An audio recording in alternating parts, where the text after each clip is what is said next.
washing against my windshield. The cold rain felt like a baptism into a second chance at life. During my past life, rushing home to catch my falling sister-in-law cost me my career, my spine, and my sanity. Now, as the emergency call chimed through the speakers, I didn't panic. I simply pulled over, ordered a coffee, and let fate run its course. The scent of dark roast coffee and warm rain hit me all at once.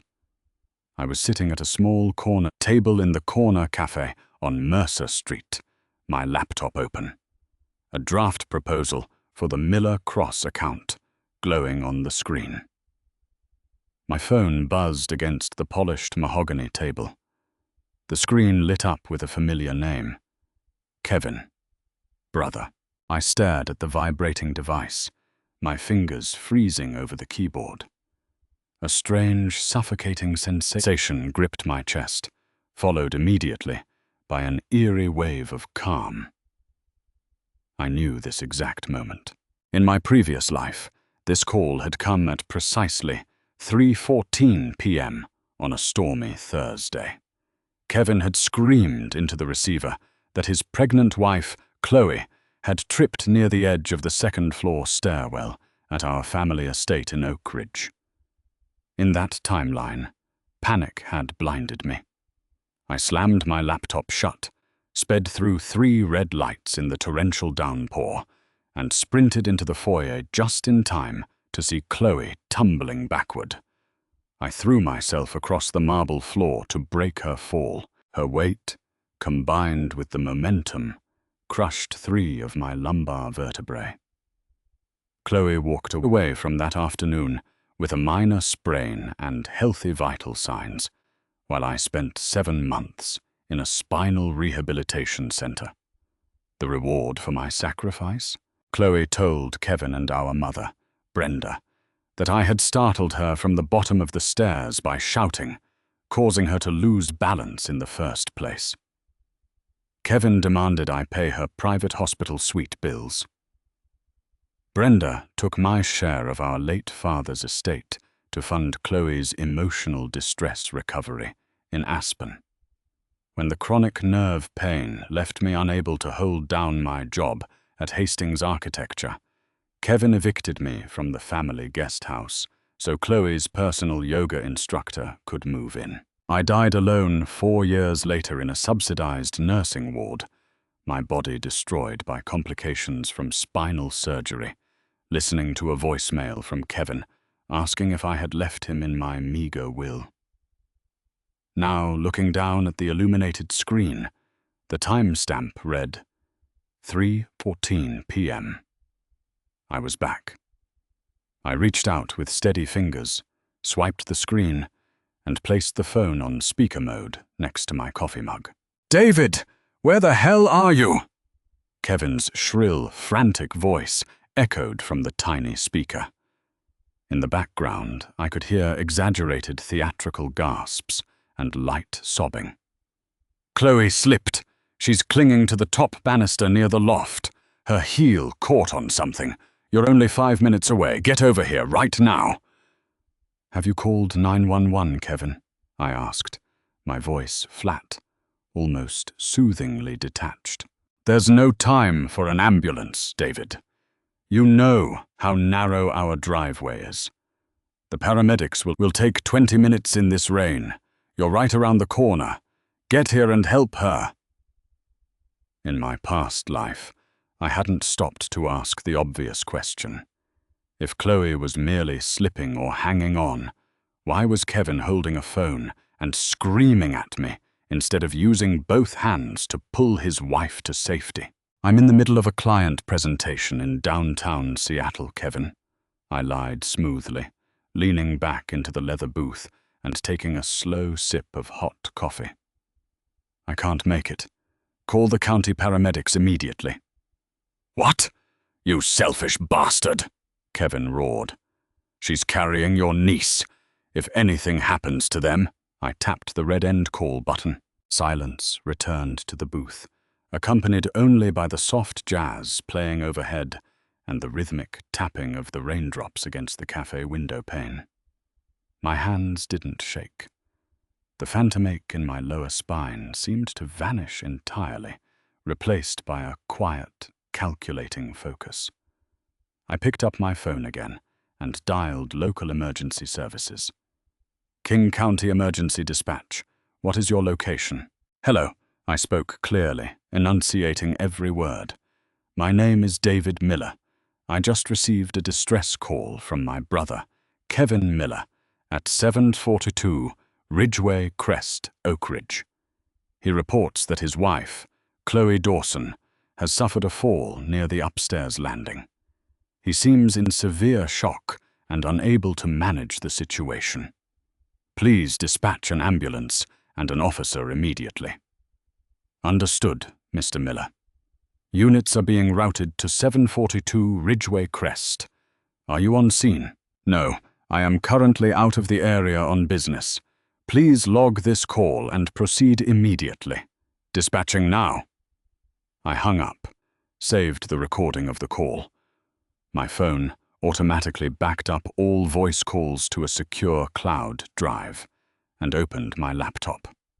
I wasn't going to Oak Ridge. Instead, I opened the digital ledger containing the records of our father's construction firm, Miller & Sons. It was time to see what Kevin and Chloe were really doing, while I was supposed to be breaking their falls. 45 minutes later, my phone blew up with messages from my mother. Brenda David, your brother says you refused to come home. Chloe is at St. Jude Memorial. How could you be so callous? Come here this instant. I didn't answer. I stayed at the cafe until 5:00 p.m., neatly finalizing my presentation slides for the Hastings partners.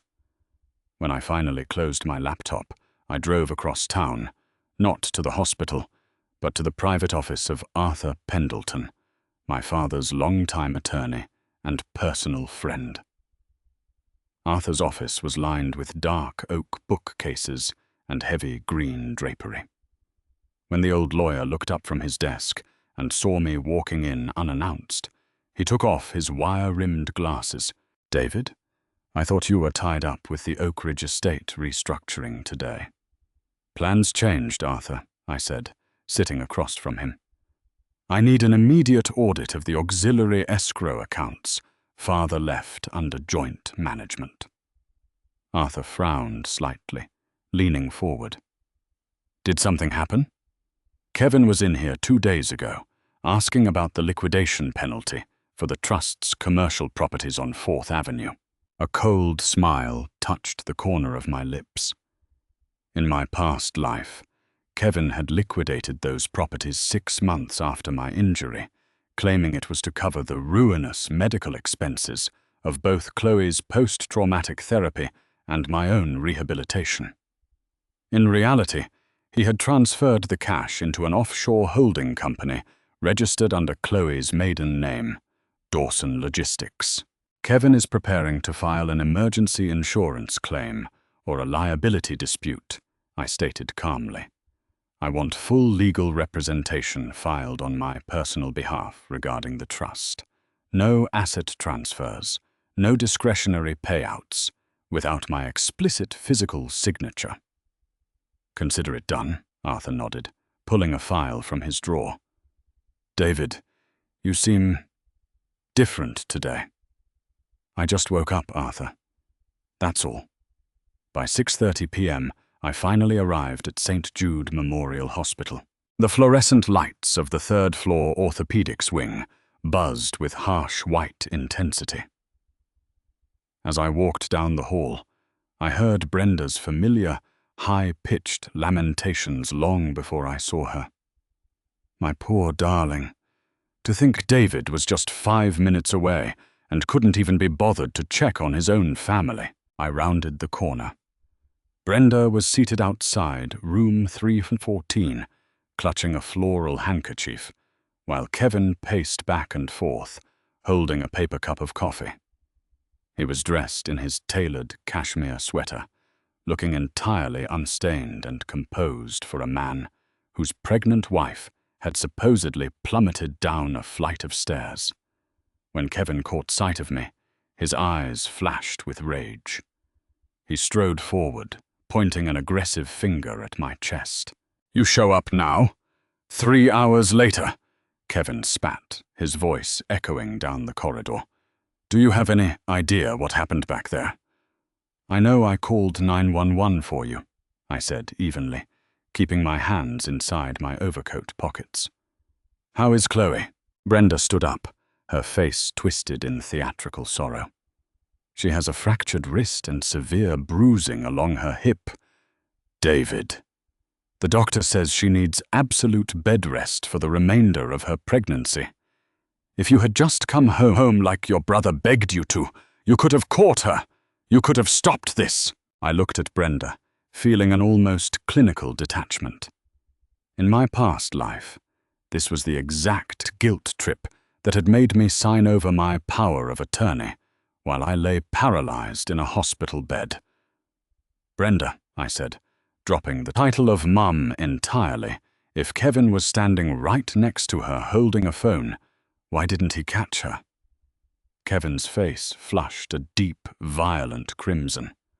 "I was on the lower landing. I was carrying boxes. I couldn't reach her in time." "Strange," I replied, tilting my head. "On the phone, you said she was slipping and you couldn't hold her. Now you were carrying boxes?" "Stop interrogating your brother," Brenda shrieked. "Your sister-in-law is lying in that bed in agony, and all you care about is technicalities. The paramedics said the fall occurred because the stair-runner rug on the second floor was unanchored. David, you were the one who hired the contractors last month. This is your liability." There it was. The trap. In my first life, because I had thrown myself under Chloe, there was no objective examination of the crime scene. Everyone focused on my broken back and Chloe's dramatic tears. But behind closed doors, Chloe had already filed an insurance claim against the estate's homeowner policy, a multi-million-dollar umbrella policy that paid directly to the injured party if negligence by the property manager, which was me, could be established. They had unanchored the rug themselves. They had planned for Chloe to fake a stumble onto a pile of decorative cushions, but when I didn't show up to play the hero and catch her, Chloe had actually lost her footing on the slick hardwood, resulting in real injuries. Just then, the door to room 314 clicked open. Dr. Robert Vance, the attending orthopedic surgeon, stepped out with a clipboard. He looked tired, his brow furrowed as he scanned the small family gathering. "Family of Chloe Dawson Miller." "I'm her husband." Kevin stepped forward immediately, adopting a trembling voice. "Doctor, how is she? How is the baby?" "The fetus is stable and showing strong vitals. There is no immediate obstetric danger," Dr. Vance said, causing Kevin and Brenda to visibly exhale, though Kevin's expression held a strange flicker of disappointment that vanished in an instant. However, regarding Mrs. Miller's wrist and hip, the fracture pattern is somewhat unusual for an accidental forward tumble down stairs. Kevin stiffened. "What do you mean, unusual?" "The impact marks suggest a controlled slide onto a hard surface, followed by a secondary strike against an object like a wooden banister base. Furthermore, the responding officer from Oak Ridge PD mentioned something puzzling." From behind the doctor, a tall man in a dark navy uniform walked up the hallway. Officer Harris from the Oak Ridge precinct held a small evidence bag. "Mr. Kevin Miller?" Officer Harris asked, his sharp eyes locking onto Kevin. "We conducted a preliminary safety sweep of your residence following the 911 dispatch from Mr. David Miller. We found something curious near the top of the stairwell." Kevin swallowed hard, his throat bobbing. What did you find?" Officer Harris held up the transparent bag. Inside was an opened bottle of industrial floor lubricant and a small roll of heavy-duty double-sided tape that had been cleanly peeled from the underside of the stair runner. It appears someone deliberately removed the adhesive strips from the stair carpet and coated the upper oak tread with silicone oil, Officer Harris said, his voice dropping into a stern, authoritative baritone. Given that Mrs. Miller has already submitted an initial statement claiming gross negligence against the homeowner trust, this is no longer just an accidental slip and fall. We are opening a formal inquiry into intentional endangerment and potential insurance fraud. Brenda let out a choked gasp, clutching her throat. Kevin stood frozen, the color completely draining from his face until he looked like a walking corpse. He slowly turned his head to look at me.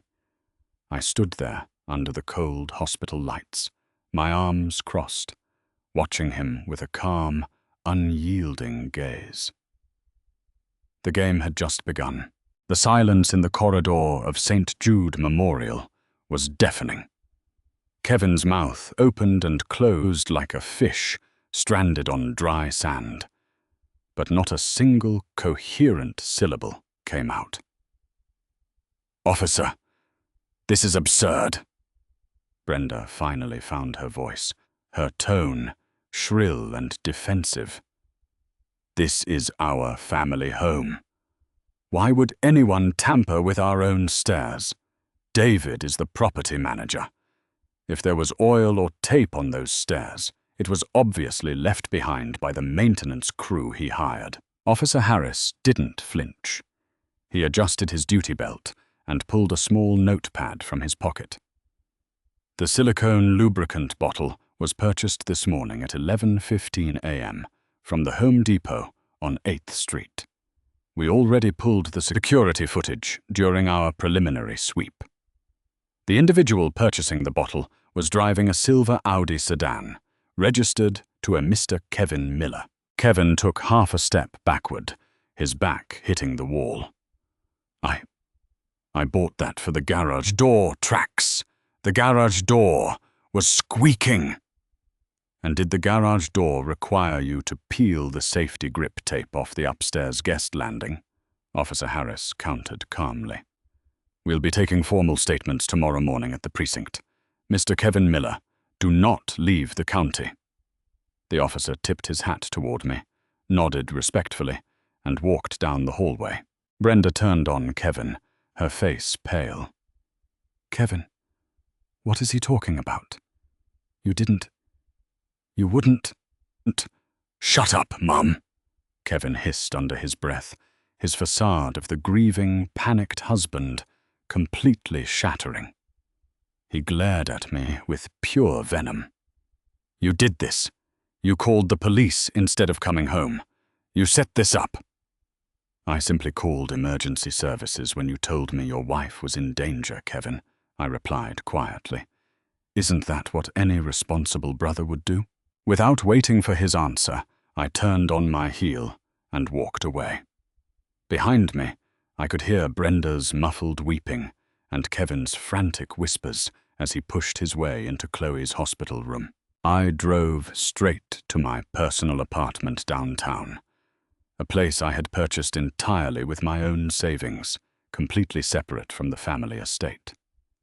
In my previous life, I had surrendered the lease to move back into the Oak Ridge estate so Brenda could take care of me while draining my accounts. I had stepped straight into their spider web. Not this time. The next morning at 8:00 a.m., my phone rang. It was Arthur Pendleton. "David, you need to see this," Arthur said, his voice heavy with urgency. "I just received an emergency injunction filed by Kevin's personal attorney, Raymond Sterling.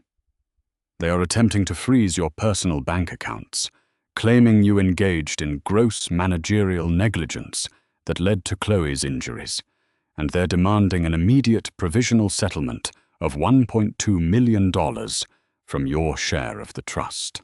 "They're moving fast," I remarked, pouring myself a glass of water. They know the police are closing in, so they want to secure the cash before the fraud charges land. Can they prove negligence? Arthur asked.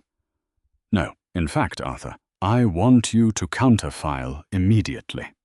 File for complete dissolution of the joint family trust based on breach of fiduciary duty and attempted fraud. And send a copy of our filing directly to Detective Reynolds at the Oak Ridge Precinct. Understood. But David, do you have definitive proof that Chloe was complicit? I will by noon. I hung up, opened my laptop, and accessed the private server logs of our home security system.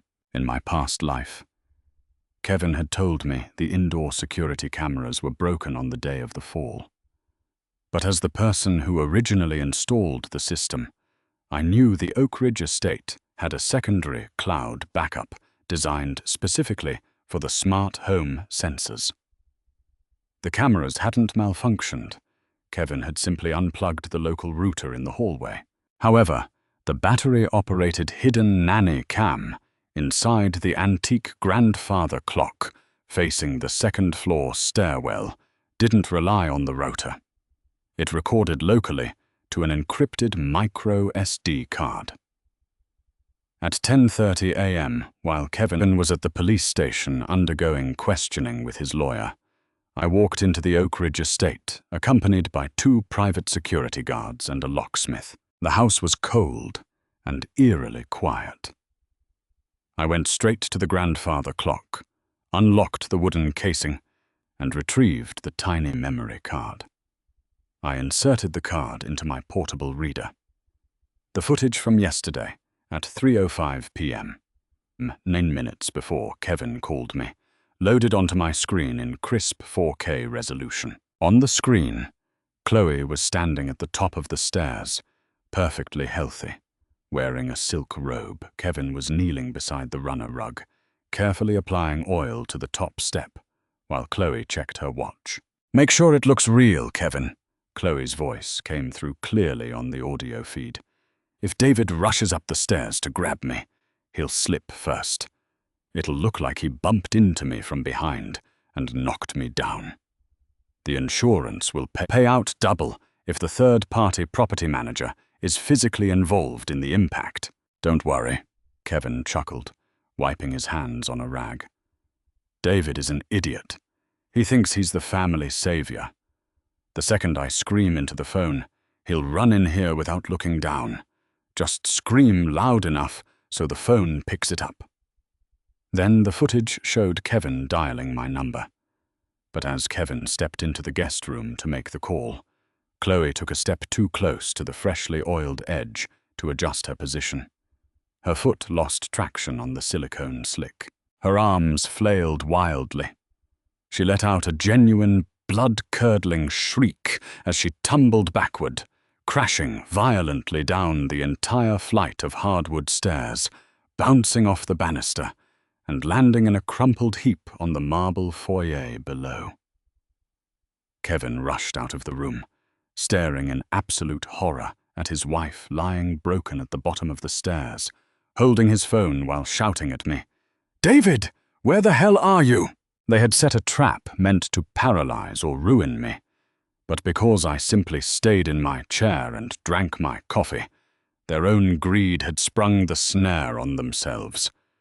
I copied the video file onto 3 separate encrypted flash drives, one for Arthur Pendleton, one for Detective Reynolds, and one to keep in my pocket for the grand finale. 3 days later, a mandatory emergency hearing was convened in King County Superior Court regarding the injunction against the Miller Family Trust. The courtroom was cold and sterile. Kevin sat at the plaintiff's table, looking haggard, dark circles under his eyes, dressed in an ill-fitting suit. Beside him sat Chloe in a wheelchair, her right arm in a fiberglass cast, her neck braced in an orthopedic collar, tears rolling down her cheeks to evoke maximum sympathy from Judge Catherine Walsh. Their high-priced attorney, Raymond Sterling, stood smugly by their side.